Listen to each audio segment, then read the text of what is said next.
Bulldog français élevé en Autriche possédait également une structure plus massive qui rappelait davantage les bulldogs anglais. Dans certains cas, l'œil d'un expert arrive aujourd'hui encore à distinguer entre un bulldog d'origine autrichienne et un autre d'origine française, bien que les deux types soient désormais très mêlés. Au chapitre de la popularité mondaine du bulldog français en Autriche, rappelons également Madame Sacker, qui fut un personnage pittoresque et caractéristique de la Vienne de la fin du XIXe siècle. Elle se promenait avec un éternel cigare à la bouche et tutoyait tout le monde, empereur compris. Elle était toujours entourée d'une meute de bulldogs et ses manières étaient résolues et décidées avec tout un chacun, même avec les puissants. Jusqu'en 1909, pour les bulldogs français élevés en Autriche, les oreilles furent admises en rose ou semi-dressées.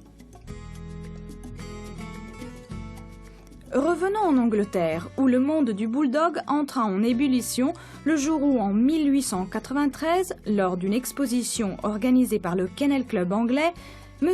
Créel présenta hors concours d'amusants petits chiens appelés Lisette, Saïda, Rayon d'Or, Riquette et Jeanne la Folle, qu'il avait importés de France depuis peu.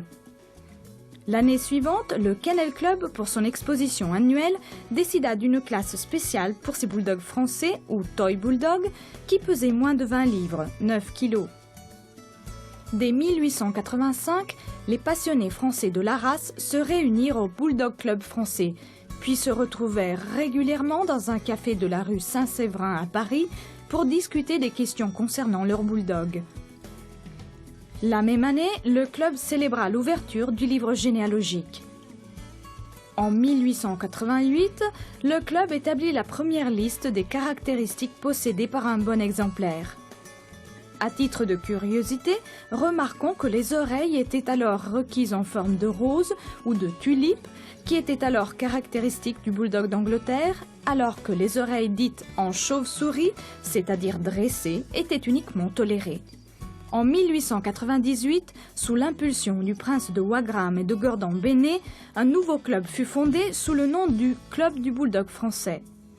Cette même année, le bulldog français fut reconnu par la Société centrale canine de Paris, qui publia un standard où les oreilles, cette fois-ci, devaient être complètement dressées. La première apparition d'un exemplaire à une exposition française eut lieu en 1887. Le standard fut ensuite modifié en 1931, en 1932 et en 1948. Puis il fut complètement reformulé en 1986 par Réan et Triquet, et enfin en 1994 par le comité du Club du Bulldog français, toujours avec la collaboration de Triquet. Jusqu'en 1909 au moins, les Autrichiens ne respectèrent pas l'indication du standard qui prévoyait uniquement des oreilles en chauve-souris et admis à leurs expositions les exemplaires qui présentaient des oreilles en rose. Ce n'est qu'après 1912, quand la Fédération cynologique internationale inscrivit officiellement la race, que les Autrichiens acceptèrent, comme l'Angleterre, les oreilles dressées du bulldog français.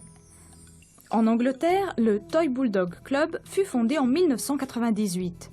En 1902, ce fut le tour du French Bulldog Club of England, qui organisa en avril 1903 une exposition où pas moins de 58 exemplaires très typiques et homogènes furent présentés. L'année suivante, il y eut 94 participants et ce succès induisit le Kennel Club à reconnaître le club en 1905.